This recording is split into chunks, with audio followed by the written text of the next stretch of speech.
Hey, all you cool cats and kittens, it's your favorite history teacher back at you again with the last chapter lecture note video.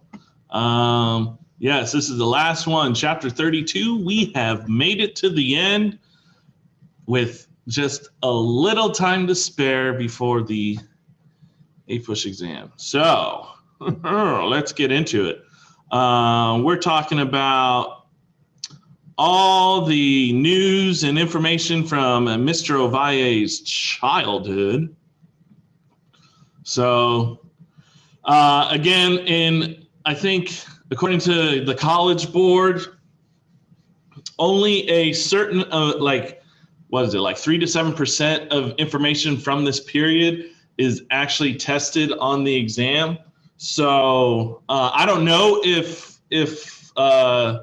they will include the Trump presidency, because period 9 is 1980 to the present.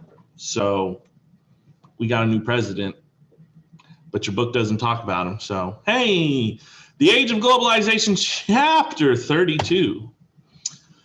So we have a resurgence of partisanship, meaning the parties aren't working together or are working together. I think it's not working. Yeah, because bipartisan. Yeah. Anyways, upon his inauguration, most of Billy Clinton's appointments were so controversial to his cabinet that he had to withdraw all of them. He had a different budget from that of the Reagan and George H.W. Herbert Walker. Actually, I don't know what the H stands for. Bush years. He wanted a substantial tax increase on the wealthiest Americans, a large reduction in many of the areas of government spending, and a major expansion of tax credits to low-income working people. Sounds good there, Free Willy. He was an advocate of free trade in many aspects of globalism. Under him, they organized the North American Free Trade Agreement, NAFTA, which eliminated most trade barriers between the U.S., Mexico, and Canada. And then you have also the General Agreement on Trade and Tariffs. Clinton tried to pass an ambitious healthcare reform to the system. This task force would be led by his wifey, Hillary Rodham Clinton, and it led to opposition from the right, and it was doomed from inception. He did, however, have small foreign policy successes. He negotiated an agreement to end the civil war in Bosnia between the ethnic groups there. On one side, Muslim, on the other, Serb and Christian. In 1994, Republicans will win control of both houses of Congress. This is the first time in 40 years that both houses are controlled by the Republicans, and so they're going to do some restrictions. They're going to propose a series of measures to transfer important powers from the federal government to the states, because that's what Republicans do. And they wanted a major restructuralization, if that's even a word, of the Medicare program. Quote, the big era of government is over, according to Republicans. They wanted to balance the budget and cut taxes. However, that's going to lead to a government shutdown November 1995, because they can't agree on a budget. And when the government can't agree on a budget, they shut down. Imagine that. If teachers couldn't agree on a budget, actually, it doesn't happen that way. Teachers or union workers, they go on strike, right? So I guess you wouldn't call that a government strike. Here are the goals of NAFTA. Here's young Hillary Clinton. Here's Bosnia, Herzegovina, dead, missing, 1992, 95. And here are the ethnicities in different colors. Green are Bosnians. Red are Serbs. Blue is Croat from Croatia. All right, a lot. So Clinton would be reelected in 1996. He would have a budget surplus, finally. The first time the federal government had generated a surplus in 30 years. 1968 was the last time. But then you have the scandals of Monica Lewinsky. I did not have sexual relations with that woman. And the Whitewater scandal. Whitewater was I think a housing development in Arkansas, where he's from. And these two would kind of lead to his impeachment in 1999. He's the only other president. Well, now there's three. The only president to be impeached at this time, according to your book. Other than that was Andrew Johnson. But we know Trump was twice impeached. You have the civil war in Yugoslavia and Kosovo. Separatists led to a NATO bombing of Serbia that was led by mainly the United States. Yugoslav leader Slobodan Milosevic agreed to a ceasefire. And then we have the controversial presidential election of 2000, George W. Bush versus Al Gore. Al Gore won the popular vote by 540,000, but he failed to reach the 270 benchmark for victory in the Electoral College. They couldn't determine the electoral votes of Florida after 2 days of mandatory recount. Bush was chosen the winner by fewer than 300 votes. There you go. Insert yawn. So the court-ordered recount wasn't completed by the date. So naturally, the Florida Secretary of State certified Bush as the winner by more than 500 votes. Gore will contest these calculations. December 12th, the Supreme Court had to make a decision. They had to step in. And December 12th, the Supreme Court ruled 5-4 in favor of Bush. So more than a month, we did not know who was our president. I was in 6th grade. Tell you about that. And it was a weird one. It was a weird one, definitely a weird one. When in office, from his campaign promises, he used the federal surplus to finance a massive tax reduction, the largest tax cut in history, $1.35 trillion over several years. So rolling back what Clinton did and using the money Clinton had. Oh, what a man. He governed as a staunch conservative. He refused to support renewal of assault weapons ban set up by Clinton. He proposed a constitutional amendment to ban gay marriage and mobilize evangelical Christians as an active part of the Republican coalition. September 11 attacks would actually dominate the rest of his presidency. But Bush, however, would win re-election in 2004 when he faced off against John Kerry. So here you have Bill Clinton and White House intern Monica Lewinsky, the scandal, the truth about Whitewater. Here's Slobodan Milosevic. And yeah, there's Kosovo. Super small area. And then this is if Al Gore would have won. Yeah, this is what the map looked like.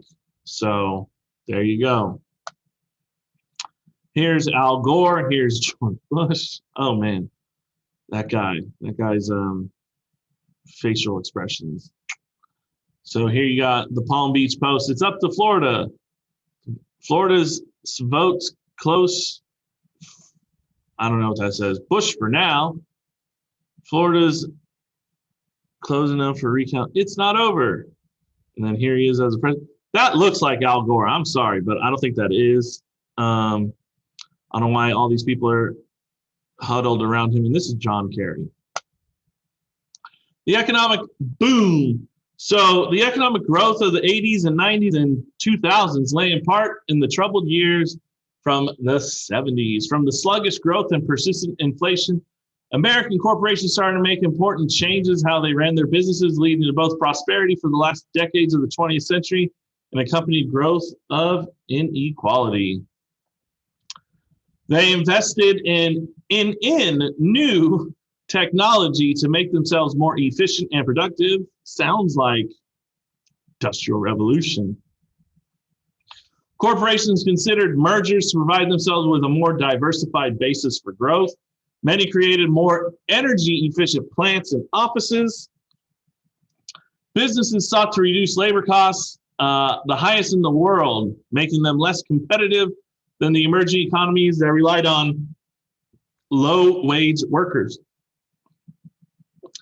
They would, however, have a hardline stance towards unions, so non-union companies that grew exported their work to foreign countries like China and Mexico and all other low, I wouldn't call them third world countries, but, you know, second world countries, back when those were actually things, voice crack, to save on costs because, you know, they don't want to spend all that money. But there was the dawn of the new technological age, new digital technology, computers, the internet, cellular phones, digital music, digital videos, cameras, personal digital assistants, the like. Here's a map of real GDP from 1947 all the way to 2016. And you can see there's, 2008 was not a good year. 2000, merp. And then 1990, merp. When we talked about that in the last lecture, right? There was kind of a recession. And then look at the timeline, the Sony timeline, 1946, 1950, I think that's the first computer. Okay, and then we got all this stuff. Boy. Oh man, CDs, man. Y'all don't know anything about burning CDs. I didn't say that. I did not say that. Science and technology and the new economy. This is the digital revolution. The most visible element of the technological revolution to most Americans was the growth of use in computers. Think of it as a new radio from the 1900s, right? The development of the microprocessor by Intel in 1971, which miniaturized the central processing unit of a computer, making it possible for a small machine to perform calculations that in the past only large machines could do. So Apple and IBM will enter the market of personal computers, PCs. Microsoft would produce a program called MS-DOS, the disk operating system, which no PC could operate without it. And its debut was made in 1981. Thanks to this computer revolution emerged the internet and digital mail, known as email. Tim Berners-Lee invented the World Wide Web, 1989. Computer technology helped create a full explosive growth in all scientific research, particularly in genetics. The discovery of DNA in 1944 we found it out. And in 1953, we found out the double helix structure. Up until 1953, we didn't know what DNA was. And now we got all these DNA testing sites to know your ancestry, right? Wow. Can you believe that? In over 60 years, that's how much technology has been. Crazy. Genetic engineering will emerge. You have the Human Genome Project, created in 1989. And DNA testing made it possible to identify individuals through their blood, semen, skin, and even hair. Something I don't have. So here you have Intel. Here's a picture of MS-DOS. MS-DOS version 3.30. Y'all don't know the struggles, man. Here's Tim Berners-Lee. Okay, changing society. So decreasing birth rates and an increased lifespan led to a boom in American population growth. Oh no, don't do that to me. The slowing growth of native-born population and work shortages created the reason for a rapid growth in immigration. In 2010, there was 12% of immigrants living in America, 36 million people. They were foreign-born. I mean, those are immigrants. Foreign-born living in the United States. The civil rights of the 1960s led to two different effects on African Americans and increased opportunities for advancement to those in positions to take advantage of them. There was a growing sense of helplessness and despair to those groups of non-whites who found themselves barred from social mobility. But the black middle class would be able to move into more affluent urban and suburban communities. You have black high school graduates going to college, and that was the same as the percentage of whites. 20% of African Americans in 2010 held bachelor degrees or higher. There was about 30% for whites. The underclass, impoverished people, made up as a third of the black population. They were left behind in decaying inner city neighborhoods. The black family structure suffered from the dislocations of urban poverty. You have single parent, female-headed households, which 59% of all black children lived with their parents in 1970. In 2010, 35% of black children lived in such homes, 74% for whites. So, divorce. Drug epidemic of the 80s and the demand for crack cocaine led to the spread of a lethal disease of AIDS, the acquired immune deficiency syndrome, and the product of the HIV virus, which was transmitted by the exchange of bodily fluids through blood or semen. The first American victims were gay men. As the gay community took preventative measures, there was an increase among heterosexuals. Many of those were drug users who spread the virus through contaminated hypodermic needles. So sharing needles, you don't do it. So here you have the black middle class family compared to the white middle class family. Here are some rundown urban neighborhoods. Here are, I forget what this picture is for. Here's crack cocaine, and here are needles. A contested culture. The roles of women changed profoundly by the 1960s. The new right and conservatives campaigned successfully against the Equal Rights Amendment, and the most divisive issue in the last 30 years, abortion rights. Roe v. Wade, the Supreme Court case, hopefully you know that by now, settled the question of women having to choose to terminate unwanted pregnancy. However, this right to life movement created opposition, and others sought out the reversal for this decision. In the late 70s, Congress and many state legislatures began barring the use of public funds to pay for abortion, making them inaccessible for poor women in some states. Reagan and the two Bush administrations imposed further federal funding restrictions, say that 5 times fast, and even limited the rights of doctors and federally funded clinics to give patients any information on abortion. The pro-choice movement emerged, and they were not defending so much as abortion itself, but as the women's right to choose whether they want, whether and when to bear a child, right? Also, the environmental movement began in the 70s and remains to develop present day. You have global warming, climate change now. It's not really called global warming. You have the Kyoto Protocol signed in 1997. It was not signed or ratified by the two main industrial giants of carbon emissions, United States and China. So keep abortion legal.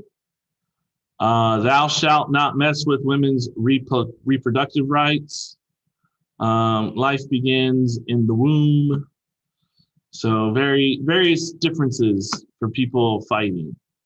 And here you got climate change, defending the Kyoto Protocol. Yeah. All right, so the perils of globalization. The opposing New World Order of the increasingly interventionist foreign policy. So critics on the left, meaning liberals, charged that the U.S. was using military action to advance economic interests, aka the 1991 Gulf War and the 2003 Iraqi War. Critics on the right charged the nation was allowing itself to be swayed by the interests of other nations. Humanitarian interventions in Somalia in 1993, in the Balkans in the late 90s. But globalization was an economic threat. You have free trade agreements exported jobs from advanced nations to less developed ones. You have global economies were creating a new class of slave laborers in new manufacturing countries. Environmentalists argued exporting industry to low-wage countries exported industrial pollution and toxic waste to nations that had no effective laws to control them. That's why they went there. Damage someone else's country. That's what business leaders thought. In opposition to global economic arrangements that had enriched and empowered large multinational corporations and threatened the freedom and autonomy of individuals and communities. Exactly. So you have the World Trade Organization, you have the enforcement of GATT, you have the International Monetary Fund and the World Bank, who were opposition. They were critics. So many citizens of non-industrialized nations resented the way the world left them in poverty, exploited, and oppressed. Sounds like imperialism. Islamic nations in the Middle East felt the increasing reach of globalization created additional grievances, not just economics, but religion and culture, especially with the Iranian Revolution in 1979. And then waves of fundamentalist orthodoxy emerged to defend traditional culture against incursions from the West. Whoo, boy! Ah, man, this is terrorism. I was in 6th grade when September 11th happened. So,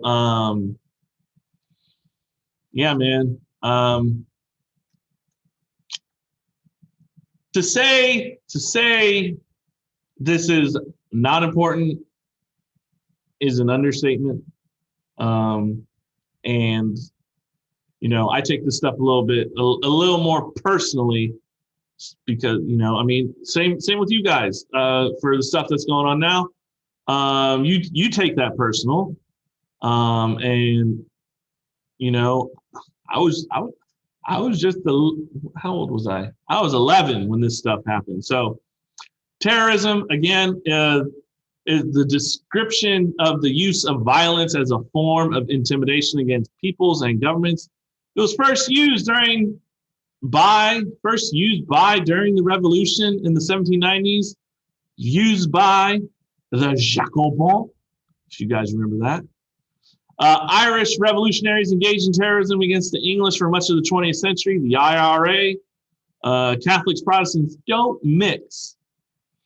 Jews used it in Palestine against the British before the creation of Israel, and Palestinians used it frankly against the Jews in Israel.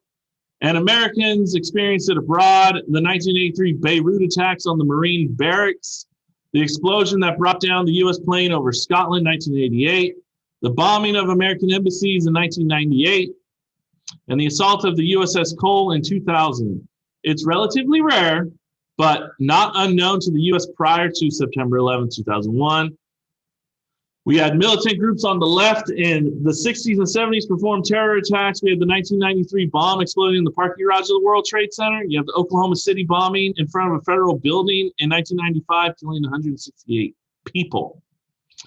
In the aftermath of September 11th in the World Trade Center and the Pentagon, the government intelligence indicated that it had been planned and orchestrated by Middle Eastern agents of powerful terrorist network, Al-Qaeda. Osama bin Laden was labeled as the most notorious figures in the world. The U.S. suspected the militant Taliban government of Afghanistan sheltered and supported bin Laden. The U.S. sent troops to overthrow the Afghan government, and that would lead to its collapse. You have the Patriot Act of 2001 made it possible for suspected terrorists to be held for months or years without access to lawyers, without facing formal charges, and it subjected them to intensive interrogation and torture. So September 11th attack, here is Osama bin Laden. So perils. January 2002, the axis of evil was formed. You have Iran, Iraq, and North Korea, including all nations that were anti-American regions and nations possessing or trying to possess and create nuclear weapons. This inadvertently met Saddam Hussein in Iraq. For over a year, the Bush administration built a case for invading Iraq. Iraq was supporting terrorist groups hostile to the U.S., and Iraq either had or was developing, quote, weapons of mass destruction. Hussein's government was also responsible for violating human rights. And the last one was the only claim that was to be proved to have happened. The other stuff, not true. 2003, American and British troops, along with a partial UN go-ahead, invaded Iraq and quickly toppled the Hussein regime. They captured him by 2003, and he was executed in 2006. The war in Iraq would continue, though, for 6 more years. The invasion of Iraq changed the structure of American foreign policy, differed from the 1940s containment. In the Cold War, they demonstrated restraint. Even Clinton and H.W. Bush worked with UN and NATO to achieve international goals. But the Bush foreign policy was that the U.S. had the right and the responsibility to spread freedom throughout the world whenever necessary. The U.S. and other great powers should focus on the stability less and freedom more, and should be willing to take greater risks in the world to end tyranny and oppression. So here's Saddam Hussein, the axis of evil, and here's invasion. Is this the last slide? Oh my God, 3 more slides. I'm going to go quick. Bush had the support for the first 3 years of his presidency. Domestic policies did little to strengthen him politically. The tax cuts in 2001 went to benefit the wealthy and contribute $10 trillion increase in the national debt during his time in office. The No Child Left Behind Act tied federal funding to schools with the success of students in standardized testing. I was a part of that. Critics said kids spend too much time on how to take tests and how to think for themselves. Bush's second term, however, was difficult. The war in Iraq was going badly, and he was becoming more and more unpopular. The government's lack of response to help after Hurricane Katrina in August 2005 that damaged much of New Orleans, and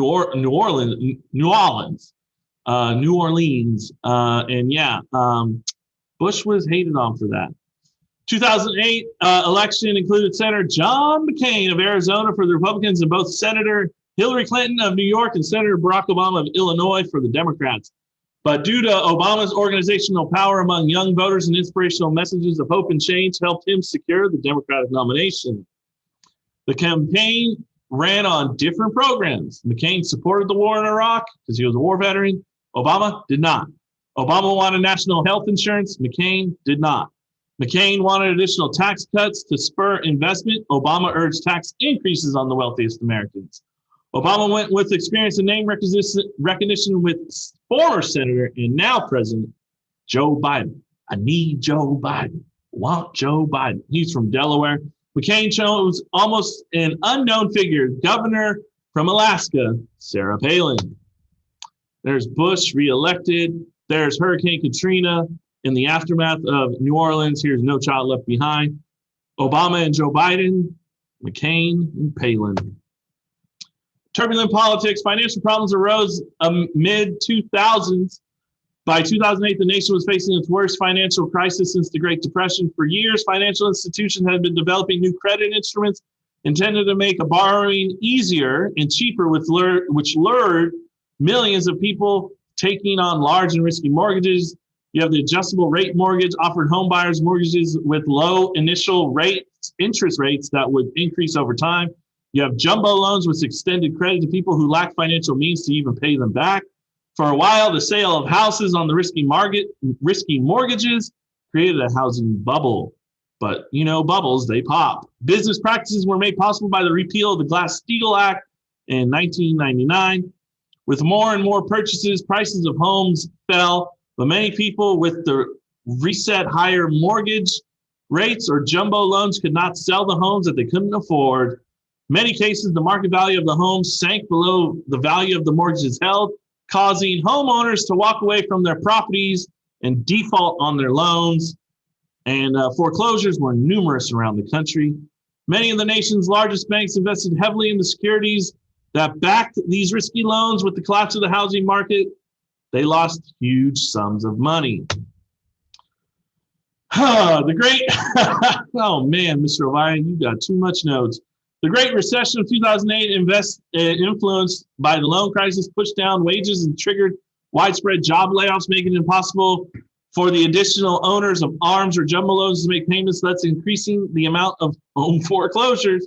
Many Americans couldn't meet their other financial obligations, such as school loans or credit card debt, less money for investing, and increased unemployment. You have Secretary of the Treasury Henry Paulson proposed the massive use of federal funds to government bailout banks that were failing. Bush and Obama administrations won congressional support for the $750 billion in the form of the Troubled Asset Relief Program, TARP. It kept the economy from collapsing but remained very weak for several years. Obama benefited from George Bush's unpopularity, and McCain's response to the crisis seemed to associate him with Bush's policies, which Americans put the blame on. So Obama will win 53% of the popular vote and the electoral vote by a larger margin.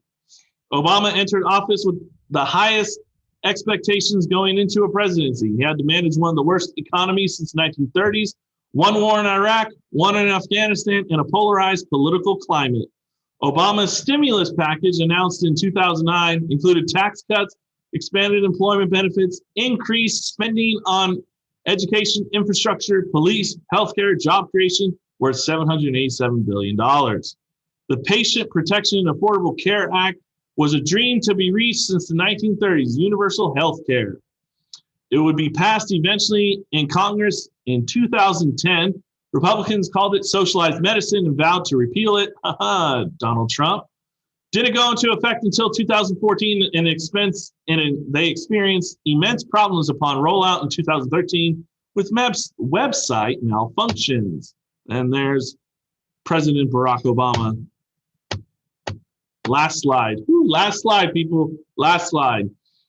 The Tea Party, which was a group of evangelical conservatives and libertarian Republicans led by Senator of Texas Ted Cruz, they led the opposition against the Affordable Care Act to promote their conservative agenda, deficit reduction, tax reduction, and smaller government. In 2010, midterm elections of 130 Tea Party members were sworn into members of Congress that contributed to the polarization of the federal government that resulted in gridlock and shutdown of the government in 2013. Obama did end the combat role in Iraq in 2010, but committed additional troops to Afghanistan, where we had been since 2001. He did seek out peace between Israel and Palestine. He visited India, China, and South Korea, hoping to progress on trade.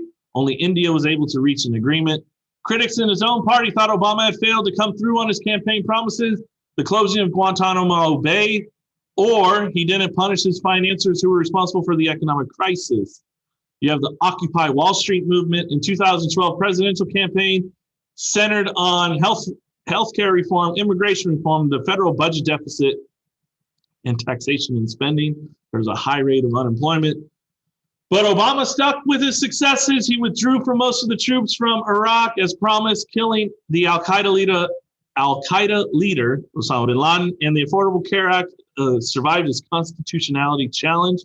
The NSA controversy and Edward Snowden happened. The Syrian civil war in 2011 happened under President Bashar al-Assad. And there was a failure to enact meaningful gun control laws and restrictions, which would lead, it's not like it led to, but there would be the Sandy Hook school shooting at the elementary school in 2012. Excuse me. So, lots and lots of pictures, people. So, Occupy Wall Street. This is what is this picture? The New Right or whatever. That's the president of Syria. 20 little hearts, 6 heroes, 26 angels. That's Osama bin Laden dead. Edward Snowden. And that is the final explanation and lecture notes for this chapter, for this school year. Hopefully you have learned something. I hope that I wish you the best of luck on your test and that we pull out with a 3 or better.